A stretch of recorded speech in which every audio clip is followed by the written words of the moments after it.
ओम नमः सदेभ्यः। ओम नमः सदेभ्यः। ओम नमः सदेभ्यः। नमो अर्हन्ताणं नमो सिद्धाणं नमो आयर्याणं नमो वज्रायाणं नमो लोये सवसावणं। मंगलम भगवान वीरो मंगलम गौतमो गणे मंगलम कुंद कुंदार्यो जैन धर्मोऽस्तुमंगलम् सर्वमंगलमांगल्यं सर्वकल्याणकारकं प्रधानं सर्वधर्माणां जैनं जयतु शासनम्। आत्म बने परमात्मा हो शांति सारे देश में है देश ना सर्वोदयी महावीर के संदेश में महावीर के संदेश में।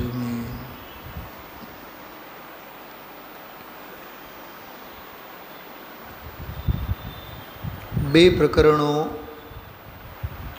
અત્યારની ચર્ચા અને સ્વાધ્યાયમાં વિશેષ ઉલ્લેખનીય છે, વિચારવા જેવી બાબતો છે. સૌથી પહેલી વાત, પૂજ્ય ગુરુદેવ શ્રીની 136મી અવતરણ દિવસ જન્મ જયંતિ, જન્મદિવસની ઉજવણી વૈશાખ સુદ બીજ 45 વર્ષ સુધી જે મહાપુરુષનો જીવનકાળ સ્થાનક શ્વેતાંબર સંપ્રદાયમાં વ્યતીત થયો સાધુપનામાં, બાકીના 45 વર્ષો દિગંબરત્વના પ્રચાર પ્રસારમાં, આરાધના અને ઉપાસનામાં. ખરેખર 45 વર્ષો સુધી ધર્મનો પ્રચાર પ્રસાર કે ધર્મ પ્રભાવને એમણે કરી એમ કહેવું એ બહુ સ્થૂળ વ્યવહાર છે. સમાજમાં એ ધર્મની પ્રભાવના કરી એ તો પરની અને દુનિયાની અને જગતની અપેક્ષા સામે રાખીને કહેવાની વાત છે. ખરેખર તો એમણે ધર્મની આરાધના કરી અને એમની આરાધનાના વાયુમંડળમાં આખું જગત નાહી ઉઠ્યું, અવગાહન કરી ઉઠ્યું. દુનિયા પણ જાણતી થઈ, સમજતી થઈ. બસ એનો નિમિત્તનો આરોપ માત્ર ગુરુદેવશ્રી ઉપર કરીને એમણે 45 વર્ષ સુધી ધર્મની પ્રભાવના કરી, એવો વ્યવહાર કહેવામાં આવે છે. એક પ્રશ્ન પૂછીએ આપણે, શું સમાજને દુનિયામાં ધર્મની પ્રભાવના કરવા માટે ગુરુદેવશ્રી દિગંબર ધર્મમાં પરિવર્તિત થયા હતા? શૈલાબેન, દુનિયાને સમજાવવા માટે દિગંબરમાં આવ્યા થઈ? મોહપત્તિનો ત્યાગ, સ્થાનકવાસીઓને ખોટું લગાડવા માટે, શ્વેતાંબરોને ગાળ દેવા માટે, દિગંબરોને સમજાવવા માટે કે પોતે સમજાતા એ સન્માર્ગે પોતે અડગ ભાવે રહેવા માગતા હતા? ખ્યાલમાં આવ્યું? દુનિયામાં કેટલી ધર્મની પ્રભાવના થઈ ન થઈ એ દુનિયાનું ભાગ્ય જાણે, બાકી એમની પરિણતિ તો નિહાલ થઈ હતી. જ્ઞાનીઓ ધર્મનો પ્રચાર પ્રસાર કરતા જ નથી હોતા. એનાથી વ્યવહારે પ્રભાવના થાય છે એમ કહેવામાં આવે છે.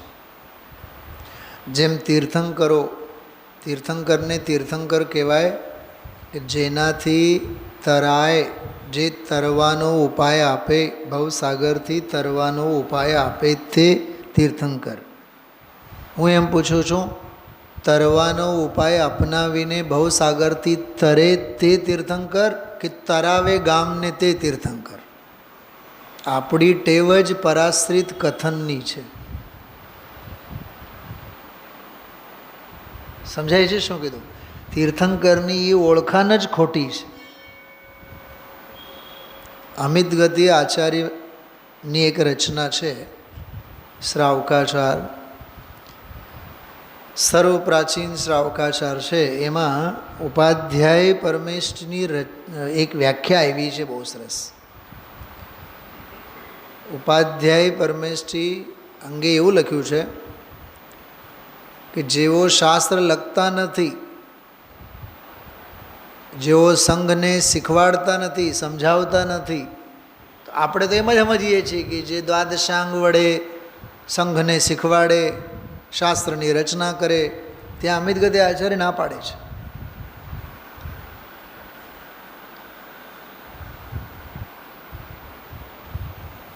ત્યાં એમ કહે છે જેઓ સંઘને શીખવાડે, શાસ્ત્રોની રચના કરે, ઉપાધ્યાય એનું નામ નથી. જે ઉપ એટલે નિકટમાં, પોતાના સ્વરૂપ અને સ્વભાવના નિકટમાં રહીને પોતાની સાધના આરાધના કરે એનું નામ ઉપાધ્યાય. ઉપાધ્યાય પરમેશ્વરીનો સ્વાશ્રિત પરિચય એ છે. એમ ગુરુદેવશ્રીનો સ્વાશ્રિત પરિચય શું? 45 વર્ષો સુધી સમાજમાં ધર્મ પ્રચાર પ્રસાર કર્યો, એ ગુરુદેવશ્રીનો સ્વાશ્રિત પરિચય કે પરાશ્રિત પરિચય? સાંભળવામાં તો બહુ સારું લાગે,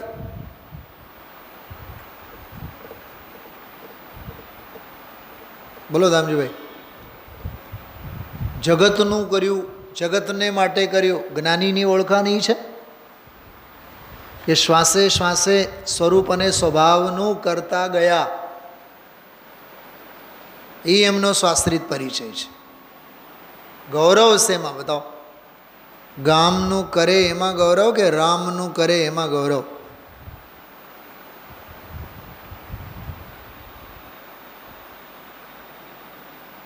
શૈલાબેન શું કીધું?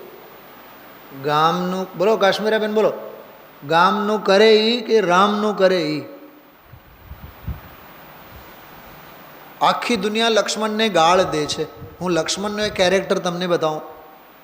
સવળો, આખી અયોધ્યા રાજા દશરથ સાથે ઊભી. એ તો ગાંડી છે જ. ભીડનો કોઈથી ભરોસો નહીં કરવાનો. અયોધ્યાવાસીમાં કોણ હતા એવા કે રામની હારે જંગલમાં જવાની તૈયારી કરી? બોલો કિંજલભાઈ બોલો. એટલે અયોધ્યા પાછળ કોઈ દી ગાંડા ગેલા નહીં થવાનું. ગામનો અને ભીડનો કોઈ દી વિશ્વાસ નહીં કરવાનો. એ તો રામ કામ આવે તો અયોધ્યા પછી એની આરતી ઉતારશે, પણ જંગલમાં જવાનું થાય ને તો અયોધ્યામાંથી એક નાલાયક નાગરિક સાથે ન રહે. બધાય સ્વાર્થી છે. કંઈક સમજાય છે હું શું કહું છું? એક જીવન સાથી સીતાજી રહ્યા, સાથે હું જઈશ, હું સાથે હું તો જઈશ, પૂછો એમાં, હું જાઉં છું.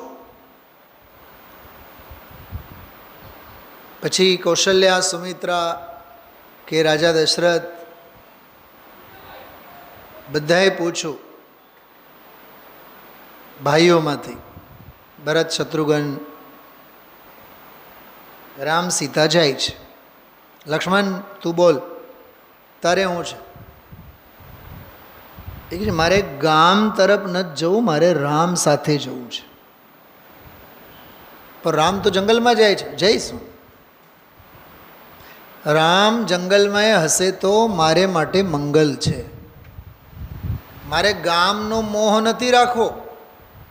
ગામ એટલે અયોધ્યા. અયોધ્યાના પક્ષમાં ઊભા ન રહ્યા લક્ષ્મણ, કે હમણાં પરણીને આવ્યા હતા સર્વાંગ સુંદર અપ્સરા જેવી ઉર્મિલા, એ ઉર્મિલાના પક્ષમાં ન રહ્યા. હું રામ સાથે જાઉં છું. કાંઈ ગામનો ચુનાવ ન કર્યો, રામનો ચુનાવ કર્યો. બોલો, સૌથી બેસ્ટ કેરેક્ટર રામાયણમાં કોઈ છે તો રામ કરતાં પણ શ્રેષ્ઠ અને બેસ્ટ કેરેક્ટર લક્ષ્મણનું છે. આવે છે વિચાર કોઈ દી આપ સૌને? શું નામ? તરુણાબેન. રામાયણમાંનો ધી બેસ્ટ કેરેક્ટર, રામનો બાપ, રામ કરતાં પણ ચડિયા તો કોઈ કેરેક્ટર છે તો લક્ષ્મણનું છે. મારે અયોધ્યા નથી જોતી, મારે ગામ નથી જોતું, મારે રામ જોઈએ છે. કેમ કે હું રામની સાથે હઈશ તો હું સુખી રહીશ.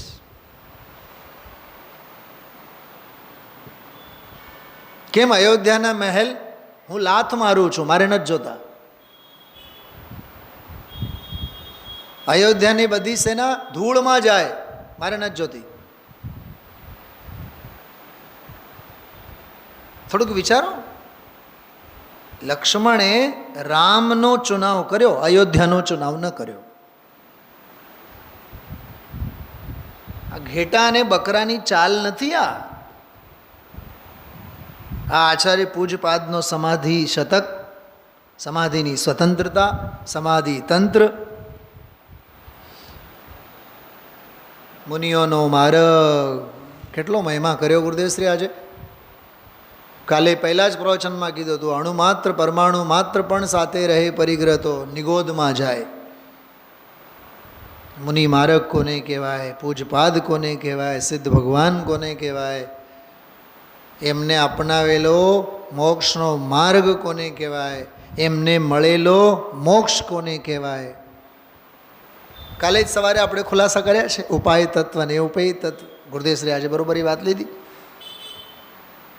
સમયસાર પરિશિષ્ટમાં આવે છે ઉપાય તત્વ. તો આ પહેલો જે શ્લોક છે સમાધિ શતકનો, પહેલી લીટીમાં ઉપાય તત્વ, જેણે આત્માને આત્મા રૂપે જાણ્યું, પરને પર રૂપે જાણ્યું. એક વાક્યમાં તો આખો મોક્ષ માર્ગ આવી ગયો.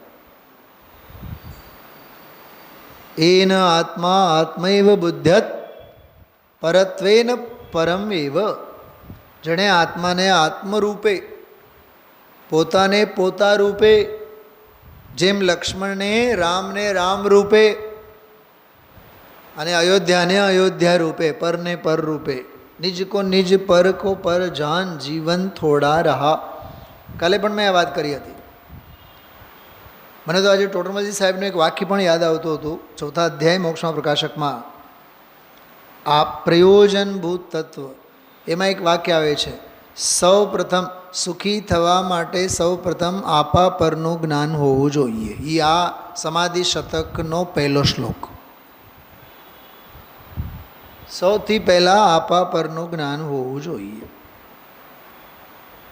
પોતાને પોતા રૂપે જાણો, પરને પર. પહેલાં માણસોને ઓળખો. દુનિયામાં નથી કહેતા આપણે, મા બાપ સંતાનોને હંમેશા એક શિક્ષા આપતા હોય, પહેલાં માણસોને ઓળખતા શીખો. આપણે 25-25 વર્ષ રહીએ સાથે તોય થાપ ખાઈએ જઈએ છીએ. લોકમાં જેમ કહેવાય ને, પહેલાં ઓળખો, માણસોને ઓળખો. ક્યાં અયોધ્યા ઓળખી શકી લક્ષ્મણને?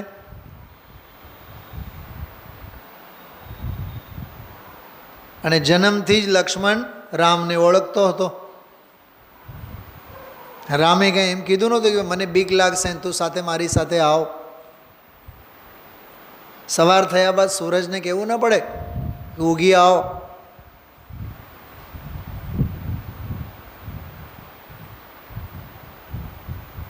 ચંદ્રને ક્યાં કહેવું પડે કે ચારે બાજુએ હવે અંધારું છવાયેલું છે, તમે રોશની ફેલાવવા માટે ઘેરી અંધારી રાતમાં અનંત આબમાં તમે ઉગી આવો. એવું ક્યાં એને કહેવું પડે છે કે દિવસ દરમિયાન આકરા તાપથી આખું વિશ્વ તપેલું છે, તમે એને ઠારવા માટે રાત્રે ઉગી આવો. લીમડાને કહેવો પડે છે કે પાનખર ઋતુમાં બધા પાંદડા ખરી જાય એટલે હવે નવા પાંદડાની લીલીછમ ચાદરને તમે ઓઢો. કેવું પડે છે એને પ્રકૃતિને?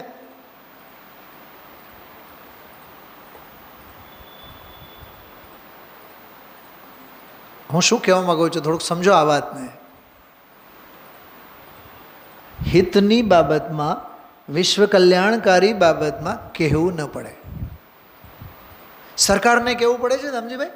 સરકારને કહેવું પડે છે કે પ્રદૂષણ બહુ ફેલાયેલું છે એટલે હવે પેટ્રોલ અને ડીઝલની ગાડીઓ બંધ કરો અને ઓલી ગ્રીન શું કહેવાય બસ, ઇલેક્ટ્રિક રિક્ષા, ઇલેક્ટ્રિક બાઇક, હવે ઇલેક્ટ્રિક ફોર્મ ઉપર તમે આવો જેથી વિશ્વ પ્રદૂષણને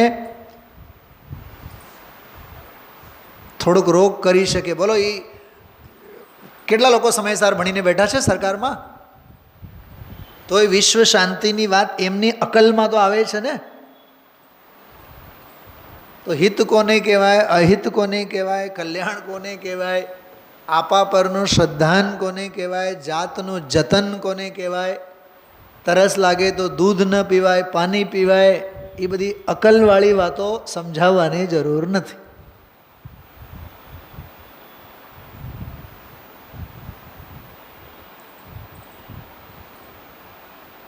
હું તો એમ કહું છું આજનું પ્રવચન અઘરામાં અઘરું પ્રવચન હતું.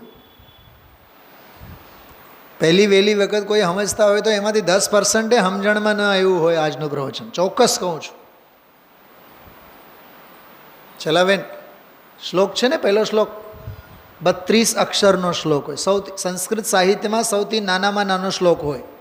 અક્ષર બક્ષર નહીં ગણો, હું કહું છું તમને બંધારણ.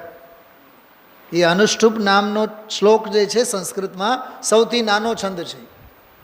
8-8-8-8 4 ચરણમાં 8-8 ચરણના 32 અક્ષરો જ હોય. 32 અક્ષરમાં 32 આગમનો સાર આવ્યો. સિદ્ધે સિદ્ધ થયા, કેવી રીતે થયા એમની વિધિ એ મોક્ષ માર્ગ, જે પહેલી લીટી. અને એ વિધિ એમણે અપનાવી તો પર્યાય કોણ બન્યા કે નમો સિદ્ધાણમ બન્યા, એ એનો ફળ. તો પહેલી લીટીમાં ઉપાય તત્વ માર્ગની વાત, બીજી લીટીમાં ઉપેય તત્વ માર્ગ ફળની વાત. સમયસારની ભાષામાં કહીએ ઉપાય તત્વ ઉપેય તત્વ, અને નિયમસારની ભાષામાં કહીએ માર્ગ અને માર્ગ ફળ. પંચાસ્તિકાયની ભાષામાં કહીએ સાધન અને સાધ્ય, સાધન તત્વ અને સાધ્ય તત્વ.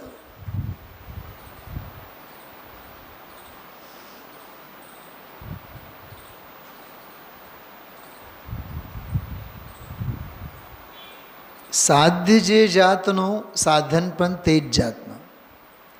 સાધ્ય જેટલો ઉત્કૃષ્ટ સાધન પણ એટલો જ ઉત્કૃષ્ટ. હાપૂસ જોઈએ હોય તો લીમડા વાવવાથી એ હાપૂસ કેરી નહીં પાકે. હાપૂસ કેરીની જાતનું જ બિયારણ જોઈએ. નમો સિદ્ધાનમ વાળું ફળ જોઈએ તો સ્વને સ્વ, પરને પર. ટોડરમલજી સાહેબે આ જ વ્યાખ્યાને વિસ્તારથી સમજાવ્યું છે વ્યવહારાભાસીના પ્રકરણમાં. બતાવો, તમને મૂળમાં કાઢીને બતાવો, સાંભળજો. એવું લખ્યું છે, સ્વનો અંશ પણ પરમાં નહીં ભેળવવો અને પરનો અંશ પણ સ્વમાં નહીં ભેળવવો, એવો ભેદ વિજ્ઞાન એને થવું જોતું હતું, પણ એવું થયું નહીં. જો કોઈ પ્રસંગવશ તેવું પણ જાણવું થઈ જાય ત્યારે શાસ્ત્રાનુસાર જાણી તો લે છે, પરંતુ સ્વને સ્વરૂપ જાણી પરનો અંશ પણ પોતાનામાં ન મેળવવો તથા પોતાનો અંશ પણ પરમાં ન મેળવવો એવું સાચું શ્રદ્ધાન કરતો નથી. સમાધિ શતકના એ શ્લોકમાં સ્વને સ્વરૂપે પરને પરરૂપે જાણે છે, એ માર્ગનું નિરૂપણ એવું આવ્યું.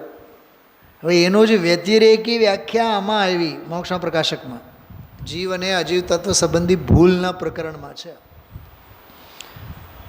સ્વને સ્વરૂપ જાણી પરનો અંશ પણ પોતાનામાં ન મેળવવો. એક સાદો સવાલ પૂછું. કન્ફર્મ ટિકિટ છે એસી બોગીમાં, બરાબર, સેકન્ડ એસી, થર્ડ એસી જે પણ હોય, A2 સમજો કે A2 બોગીમાં 26 નંબરનું બર્થ છે, આપણે ગયા. ઉપર 26 છે, નીચે 27 છે. 26 નંબર બર્થ એટલે ઉપર આપણે જવાનું હોય, એટલે ઉપર આપણે આરામ કરવાનો હોય. હવે 27 નંબરના બર્થમાં 90 વર્ષના ડોસીમાં છે. હવે એના દીકરાએ મહા મહેનતે કરીને બરાબર નીચેનું બર્થ એમણે બુકિંગ કર્યું છે. હવે આપણે એને રિક્વેસ્ટ કરશું કે માજી તમે ઉપર વયા જાઓ, એ મસ્તે ઉપર વયા જવાના જ છે. થોડાક દિવસોમાં. પણ નીતિ શું કહે છે બતાવો, નિયમ શું કહે છે? નિયમ તો એમ જ કહે છે કે 26 નંબરનું બર્થ તમારું છે તો ઝક મારીને તમે તમારા બર્થ ઉપર જાઓ. 27 નંબરના બર્થ ઉપર તમે અતિચાર અને અનાચાર અને અતિક્રમણ નહીં કરો. પોઈન્ટ સમજાય છે શું કહું છું? લક્ષ્મણ રેખા. એમ સ્વનો અંશ સ્વને સ્વરૂપે જાણીને સ્વમાં પરનો અંશ પણ ન ભળવો જોઈએ. છે ને ગજબની વાત? અને પરમાં સ્વનો અંશ પણ ન મળવો જોઈએ.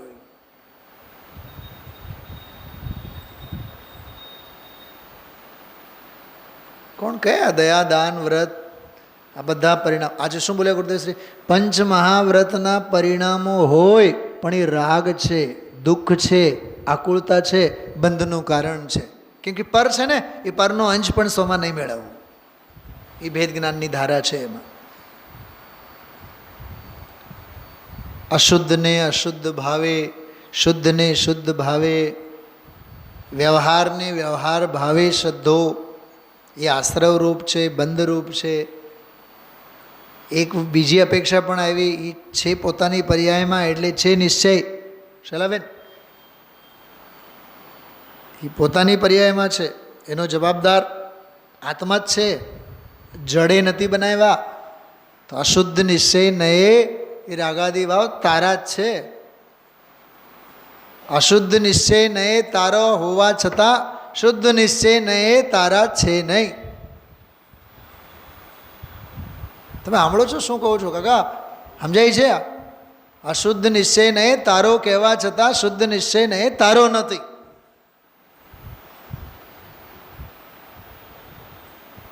અશુદ્ધ નિશ્ચય નયે તારો છે એ અધ્યાત્મનો આગમ.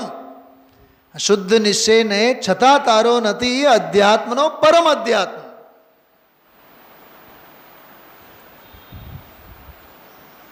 એ ઉપાય તત્વને ઉપેય તત્વની એવી હવે આપણી જિંદગી વહી જાય. નમો સિદ્ધાણમ, નમો સિદ્ધાણમ, નમો સિદ્ધાણમ.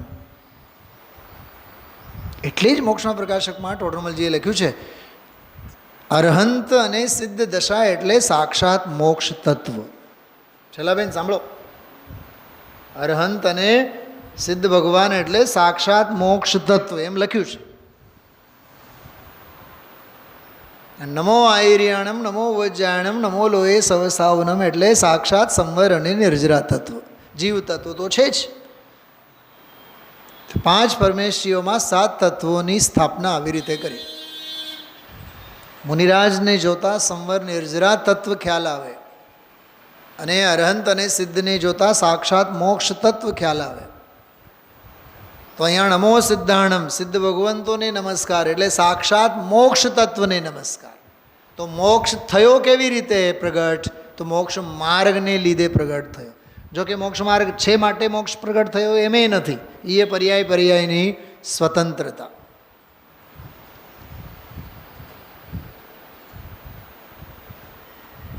એટલે ફરીથી બોલું છું, આજનો પ્રવચન ખરેખર અઘરો હતો. બહુ ઉપયોગ એકાગ્ર કરી મોક્ષ, મોક્ષ માર્ગ, નિશ્ચય, વ્યવહાર, ઉપાદાન નિમિત્ત, શુદ્ધિ અશુદ્ધિ, પર્યાયનો સત્ય, ત્રિકાળ સત્ય. એક બીજી હજી વાત, દ્રવ્ય સ્વભાવ અને પર્યાય સ્વભાવ.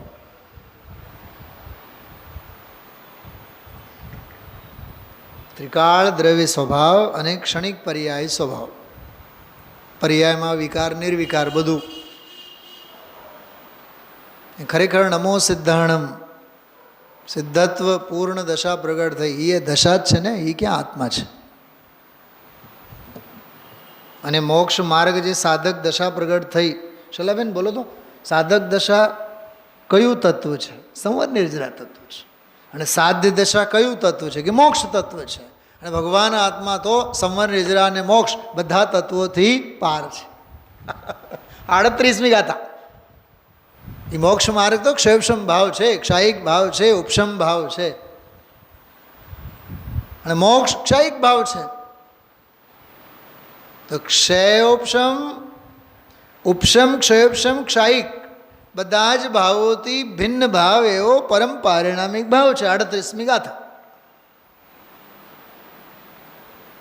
એટલે ખરેખર આ જે કીધું ને નમો સિદ્ધાણમ, આનો ભાવ એટલું છે નમો શુદ્ધાણમ. નહીં સમજ્યા? ધ્રુવધામ કેટલું સમજાણું આમાં? ગઈકાલે રાતે સવારનો સ્વાધ્યાય સાંભળ્યું? મેં આ બધું ખોલ્યું છે ગઈકાલે. નમો સિદ્ધાણમ તો પછી પહેલો નમો શુદ્ધાણમ. યાદ આવ્યું કંઈક? ઘરેણા ઘરેણા ઘરેણા, બકવાસ નહીં કરો. ઘરેણા ઘરેણા પહેલા હોનું છે કે નહીં જુઓ. કેમ કે હોનું હશે, સોનું હશે તો ઘરેણા નસીબમાં હશે. એમ શુદ્ધાત્મા છે ને પહેલા, તો સિદ્ધાત્મા છે. તો નમો સિદ્ધાણમ પછી એ પર્યાયનો વ્યવહાર છે. નમો શુદ્ધાણમ એ દ્રવ્ય સ્વભાવનો વ્યવહાર છે. દ્રવ્ય તો ન નિશ્ચય છે ન વ્યવહાર છે.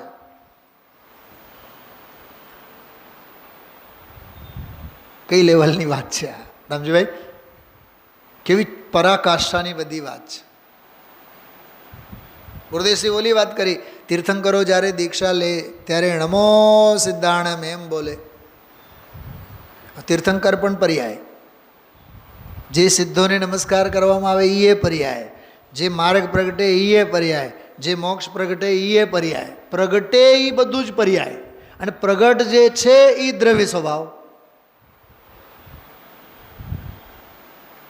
અચ્છા, એક વાત પૂછું, ધીમેથી પૂછો, ન સંભળાય એવી રીતે પૂછો. નમો સિદ્ધાણમ, સિદ્ધાણમને નમસ્કાર કરે છે કે શુદ્ધાણમને નમસ્કાર કરે છે? બોલો બેન, બોલો બોલો, કંઈક બોલો. સિદ્ધ ભગવાન તો સિદ્ધ પર્યાયને વંદન કરે છે કે શુદ્ધ સ્વભાવને વંદન કરે છે? આ વીટી છે ને, વીટી, સોનાની વીટી, એ સોનાની વીટીને પૂછો તમે, નમો સુવર્ણ દેવતામ કે નમો વીટી દેવતામ? વીટીને પૂછો. બોલ લીના, બોલ. વીટીને પૂછો, હે વીટી, તમે વીટીને વંદન કરો છો કે સુવર્ણ સ્વભાવને વંદન કરો છો? બોલો તો ખરા. મોદી સાહેબની કૃપાથી સૌરાષ્ટ્રના દરેક નળમાં જે નર્મદાનું નીર આવેલું છે, એ નળમાંથી જ્યારે નીર આવે ને, એ નીરને પૂછો,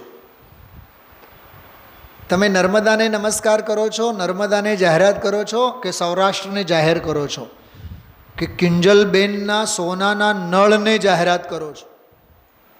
તમે કોની જાહેરાત કરો છો? બોલો. એને સૌરાષ્ટ્ર હારે કાંઈ લેવું દેવું?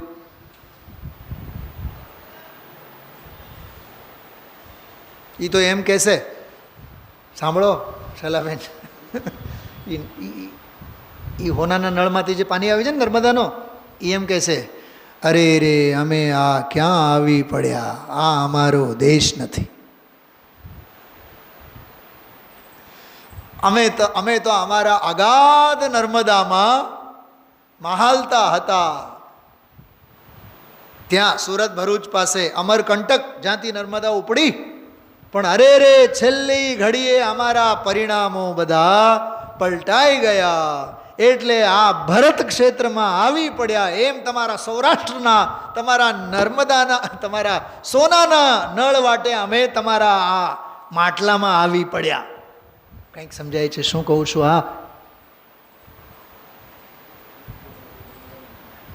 અમને તમારા માટલાનોય પ્રેમ નથી, અમને તમારા સૌરાષ્ટ્રનોય પ્રેમ નથી, નળનો તો નથી જ. અમે નર્મદામાં રહીએ એમાં અમારો ગૌરવ છે. જેવી રીતે ગુરુદેવે કીધું, અમે વિદેહ ક્ષેત્રમાં હતા, છેલ્લી ઘડીએ અમારા પરિણામોમાં વિકૃતિ આવી અને આ ભરતમાં આવી પડ્યા. હવે એ મહાપુરુષ એમ કે ભરતમાં આવી પડ્યા, અને એમના આવી પડેલા જન્મના પ્રસંગને આપણે, બોલો તો ખરા. હવે હું આ વાત સોનગઢમાં કહું તો મને મારવા દોડશે લોકો. પહેલાં મને બતાવું શું કહું છું, સમજાય છે બેન? જે ગુરુદેવ એમ કહે કે અમે તો ભરતમાં આવી પડ્યા, તો ખેદની લાગણી છે ને એમની. આજે એમના જન્મ દિવસે આપણે વાત કરીએ છીએ, વિચાર કરો.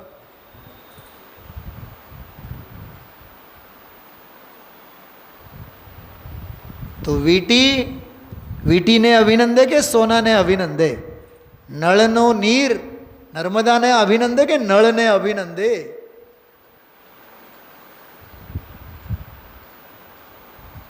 અને ગુરુદેવ, જેમના જન્મદિવસની આપણે ઉજવણી કરીએ છીએ એ પોતાના અજન્મ આત્માને અભિનંદશે કે ઉમરાળામાં અવતર્યા એ જન્મના પ્રસંગને અભિનંદન આપશે?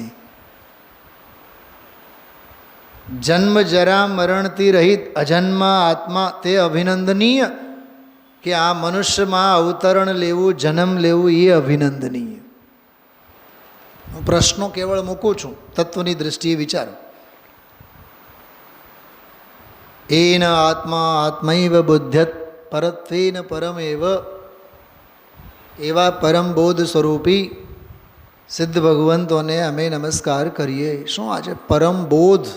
બોધ શબ્દનો અર્થ અનંત જ્ઞાન, અનંત દર્શન, અનંત સુખ, અનંત વીર્ય, અનંત ચતુષ્ટય સંપન્ન, અનંત ચતુષ્ટય સ્વરૂપ બોધ જેમને પ્રગટ થયેલો છે એવા સિદ્ધ ભગવંતોને નમસ્કાર. સિદ્ધ ભગવંતોને નમસ્કાર કહેતા મોક્ષ તત્વને નમસ્કાર, પૂર્ણ દશાને નમસ્કાર, ફળને નમસ્કાર, માર્ગ ફળને નમસ્કાર. અને સ્વને સ્વરૂપે, પરને પર રૂપે જાણવાની વિધિ સિદ્ધોએ પણ જાણી, માર્ગ તેમણે પણ અપનાયો.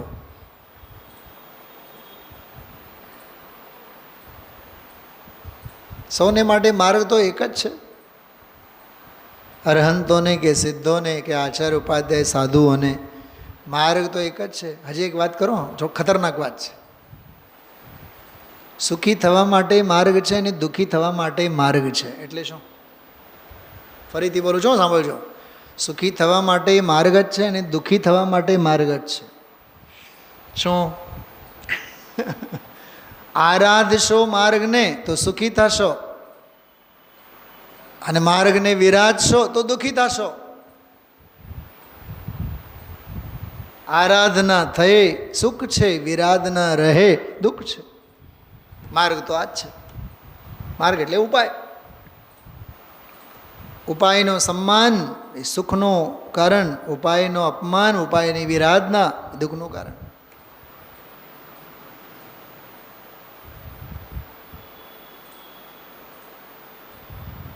એક પંડિત સાહેબના પ્રવચનમાં એક બહુ માર્મિક વાત આવી, શૈલાબેન, બહુ આનંદ આવ્યો. આપણે કાયોત્સર્ગની મુદ્રામાં બેઠા બેઠા કાયોત્સર્ગ કરીએ છીએ કે ઊભા ઊભા કરીએ છીએ? બોલ. પૂજા પૂરી થાય ને, આપણે નમોકાર મંત્ર બોલીએ, ઊભા ઊભા કે બેઠા બેઠા? ઊભા ઊભા ને. ત્યારે શું કહીએ છીએ આપણે? કાયોત્સર્ગ. 9-12 નમોકાર મંત્ર બોલો. કાયોત્સર્ગ. કાયોત્સર્ગ એટલે ઉત્સર્ગ એટલે ત્યાગ. તો કાયા પ્રત્યે ત્યાગ. કાલ રાત્રિનો સ્વાધ્યાય સાંભળજો થોડુંક. અતિશય માર્મિક સ્વાધ્યાય લીધું છે. દિવ્ય દેહ, ચિત્ત કાય, ચિદ્રૂપ, અશરીર, જ્ઞાન શરીર, 5 વિશેષણો. 34 જ મિનિટનો સ્વાધ્યાય છે, ખાસ સાંભળવા જેવું છે. ગુરુદેવ શ્રીનો એક પ્રવચનનો અંશ પણ મેં લીધો છે, આત્મા કા શરીર. એમાં દ્રવ્ય શરીર, જળ શરીર, ભાવ શરીર અને પછી આનંદ શરીર. બહુ સરસ બધો વિષય લીધું છે. જ્ઞાનાનંદ સ્વભાવિક જ્ઞાન શરીરની દૃષ્ટિ થતાં દ્રવ્ય શરીરનો પણ અભાવ થાય અને મોહરાગ દ્વેષાદિક રૂપ ભાવ શરીરનો પણ અભાવ થાય. અને ઓલા શરીર તો બધા આવવાના, રહેવાના, જવાના. અને ઓલા આનંદ શરીર પ્રગટ થાય એટલે સાદી અનંત કાળ માટે અક્ષય અનંત. આજે આવ્યું પ્રવચન સારની કેવી સરસ તુલના કરી. અક્ષય અનંત અવિનાશી.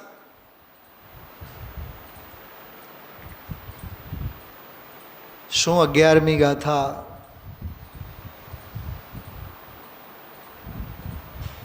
ભૂતાર્થને આશ્રિતવાળી ગાથા. ભૂદત્તમસ્યદો ખલું. ભૂતાર્થને આશ્રિત માર્ગ પ્રગટ થયું એમ કેવું એ વ્યવહાર છે. કેમ કે એ પ્રગટ થાય છે એ પોતાના ષટકારો કોઈ એનામાં નથી. એને ક્યાં દ્રવ્ય સ્વભાવની લાચારી છે?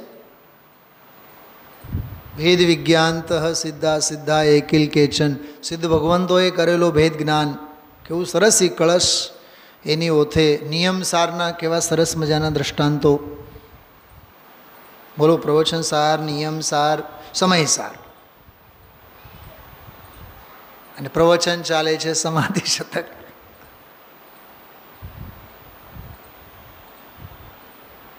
આને કહેવાય લબ્ધિ. જોકે ગુરુદેવશ્રી તો પૂજ્યપાદ આચાર્યની લબ્ધિ અને ચારણ રિદ્ધિને વધાવ્યા છે. વિદેહ ક્ષેત્રની વાત કરતા હતા થોડીક. કાલે તો મેં ઘણી કરી છે, વારંવાર વિદેહ ક્ષેત્રમાં પૂજ્યપાદ આચાર્ય જતા. એક બીજો વિચાર આવ્યો હતો ગઈકાલ રાત્રે. તંત્ર છે ને, તંત્ર, સમાધિ તંત્ર. સવારના સ્વાધ્યાયમાં વાત કરી હતી કે એક કાળ એવો હતો જે મંત્રનો કાળ હતો, એક કાળ એવો હતો તંત્રનો કાળ હતો, હવે ષડયંત્રનો કાળ છે. આપણા વેદી ઉપર યંત્રો હોય, યંત્રો જે બન્યા એ મંત્ર યુગ પછી બન્યા. પહેલાં મંત્ર દ્રષ્ટા હતા, પછી મંત્ર દ્રષ્ટા ગાયબ થયા તો મંત્રો અંકિત કરીને યંત્રો ઉપર રાખ્યા. વિનાયક યંત્ર, ઋષિમંડળ યંત્ર. તો મંત્રે ગયા, તંત્રે ગયા અને યંત્રે ગયા. એ નવા યાંત્રિક યુગ આવ્યો, એટીએમ મશીન અને મોબાઈલ અને આન તેને બધું. પણ એ હવે જૂના પુરાણા થયા. અને જે સનાતન અનાદિકાળથી ચાલતા આવેલા છે ષડયંત્ર, એકબીજા અંગેના બધા ષડયંત્રો, કાવા દાવા, કાન ભંભેરણા, એ તો લીલુંછમ. એમાં વધારો થયેલો છે કે ઘટાડો નથી થયો. ષડયંત્ર. જો જીવો જરાય બીતા નથી એકબીજાના અંગે કાન ભંભેરણા કરવા અંગે, કે એનો ફળ શું આવશે, સામેવાળો કેવો દુઃખી થશે, સામેવાળા ઉપર કેવી આપદા આવી પડશે, જરાય વિચાર નથી કરતા. ષડયંત્ર અંગેની વાત કરું છું. ઈર્ષા. કોણ કહે આવા જીવને સાધર્મી? બોલો ધમજીભાઈ, સાધર્મી કોને કહેવાય ખબર? જે સામેવાળાને સિદ્ધ થવામાં કામ આવે એનું નામ સાધર્મી. હમણાં ગુરુદેવજી 2 દિવસ પહેલાં વિદ્યા શબ્દનો અર્થ કર્યો હતો. જે વિદ્યમાનને જણાવે એનું નામ વિદ્યા. વિદ્યમાન સત સ્વભાવ ત્રિકાળ ભાવને જણાવે એનું નામ વિદ્યા. યા વિદ્યા સા વિમુક્ત, જે મુક્તિને આપે એનું નામ વિદ્યા.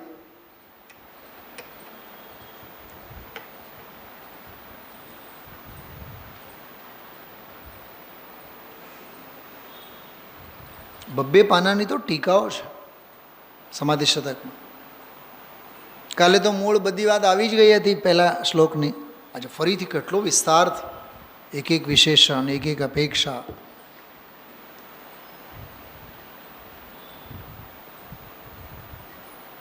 તો સિદ્ધ ભગવંતોને નમસ્કાર એમ કહીને મોક્ષને નમસ્કાર. અને સિદ્ધ ભગવંત સિદ્ધ થયા એની આખી વિધિ એટલે મોક્ષ માર્ગ. મોક્ષ માર્ગની વાત પહેલી લીટીમાં, મોક્ષની વાત બીજી લીટીમાં. સિદ્ધ સિદ્ધ બન્યા એની આખી વિધિ અને એનું વિધિ ફળ. એમાંય પછી હજી દ્રવ્ય વંદના, ભાવ વંદના, એ વાત આવી વચ્ચે. બાહ્યમાં હાથ જોડવો એ દ્રવ્ય વંદના, અંદરમાં એમને નમસ્કાર કરવાના ભાવ એ ભાવ વંદના, ખરેખર એ દ્રવ્ય વંદના છે.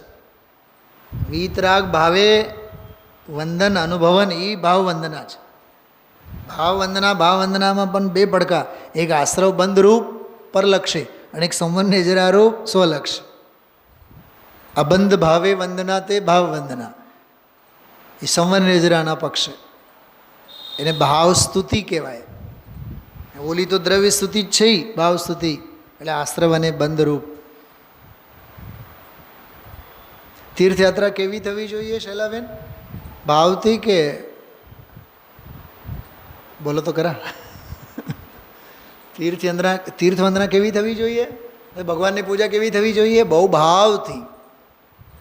તીર્થયાત્રા બહુ ભાવથી. અહીંયા કહે છે કે દ્રવ્યવંદના છે, ભાવથી નહીં. તીર્થવંદના ભાવથી નહીં, સ્વભાવથી કરો. શું ધમજીભાઈ? સ્વાધ્યાય ભાવથી નહીં, સ્વભાવથી. સ્વભાવથી એટલે સંવન નિજરા, ભાવથી એટલે આશ્રવ બંધ. અને ભાવથી તો અનાદિકાળથી કરતા જ આવ્યા છો, અને સ્વભાવથી એક સમય માટે પણ કોઈથી કર્યું નથી. છે ને કેવી ગજબની રંગોળી છે આ! આપણને લાગે ને બહુ સહેલું નથી. હજી હું 10 કલાક બેસીને પણ કેવળ આજના વ્યાખ્યાનની પણ વાત કરું ને તો તર્ક અને ન્યાય બધા ખૂટે, એટલી ગજબની ચર્ચાઓ છે બધી. એક એક વાક્યમાં, એક એક ફકરામાં, એક એક ન્યાયમાં આવા ગજબના બધા ન્યાયો છે. અને છતાં સરવાળે ણમો સિદ્ધાણમ, પણ ભાન શુદ્ધાનમનું હશે તો ણમો સિદ્ધાણમ.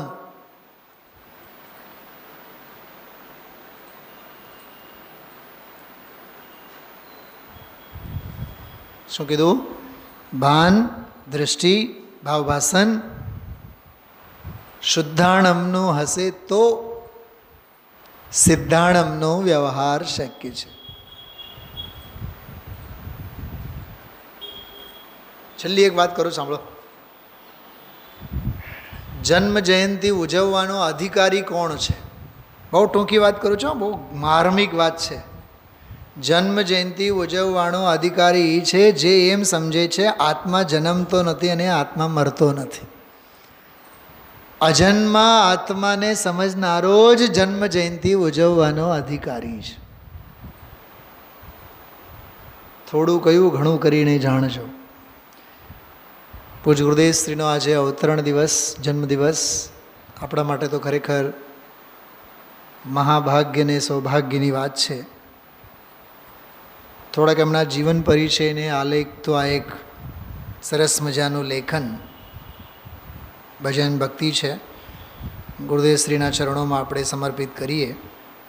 બાકી બધી સ્થૂળ બાબતો ન કરતાં એમના જીવનના જે આદર્શો છે, એમના જીવનના જે અધ્યાત્મના પક્ષ છે. આજે બહુ સરસ ગુરુદેવશ્રી બોલ્યા, આત્માને આત્માથી જાણ્યું. શું બોલ્યા ખબર?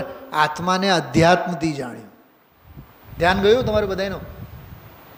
આત્માને આત્માથી જાણ્યું એટલે આત્માને અધ્યાત્મથી જાણ્યું. શૈલાબેન આ પાના ઉપર છે, આત્માને અધ્યાત્મથી જાણ્યું એવું બોલ્યા.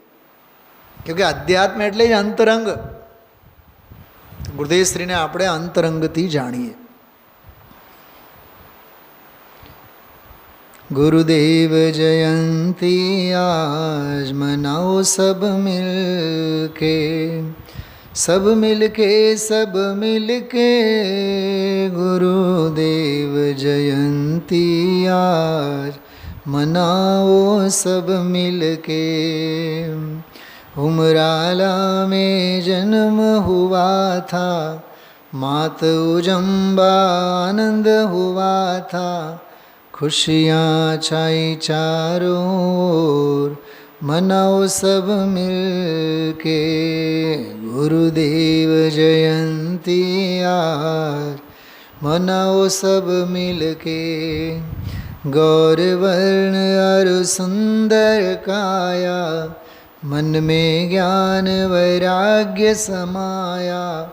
करें खूब स्वाध्याय, मनाओ सब मिलके. करें खूब स्वाध्याय, मनाओ सब मिलके. गुरुदेव जयंती आज मनाओ सब मिलके. करता कर्म का ज्ञान कराया, जीवह जाननहार बताया. मानो जाननहार, मनाओ सब मिलके. मानो जाननहार, मनाओ सब मिलके. उपादान निज शक्ति बताई, जो अनुकूल निमित्त है भाई. उपादान निज शक्ति बताई, जो अनुकूल निमित्त है भाई. मनाओ सब मिलके, मनाओ सब मिलके. निश्चय और व्यवहार बताया, उपादेय निश्चय समझाया. निश्चय और व्यवहार बताया, उपादेय निश्चय समझाया, व्यवहार निश्चय के साथ मनाओ सब मिलके। गुरुदेव जयंती आज मनाओ सब मिलके। स्वर्णपुरी को तीर्थ बनाया, घर घर में आगम पहुँचाया। स्वर्णपुरी को तीर्थ बनाया, घर घर में आगम पहुँचाया। है अनंत उपकार मनाओ सब मिलके। है अनंत उपकार मनाओ सब मिलके। गुरुदेव जयंती आज मनाओ सब मिलके। गुरुदेव जयंती आज मनाओ सब मिल।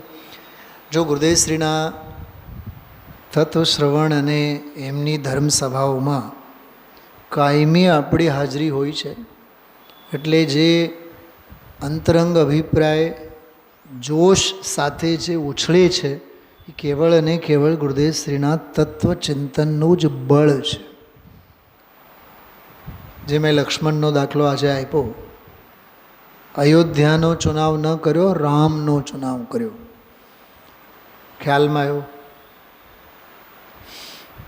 ગુરુદેવશ્રીએ ઉમરાળાનો ચુનાવ કેટલો કર્યો, પાલેજનો પ્રેમ કેટલો, વડોદરા પ્રત્યે આસ્થા કેટલી, મુંબઈની માયા કેટલી, બોલો. સ્થાનક સંપ્રદાય પ્રત્યે નિષ્ઠા કેટલી. દિગંબરોમાં પણ આવ્યા તો દિગંબરોનો પક્ષ કેટલો, ત્યાં પણ તેઓ પક્ષાતિક્રાંત હતા. એટલે ઘણું બધું વિચારવા જેવું છે. ખરેખર સમાધિ શતકમાં જેવી રીતે નમો સિદ્ધાણમની વાત આવી ને, ગુરુદેવ શ્રીની પરિણતિ નમો સિદ્ધાણમ જેવી જ હતી.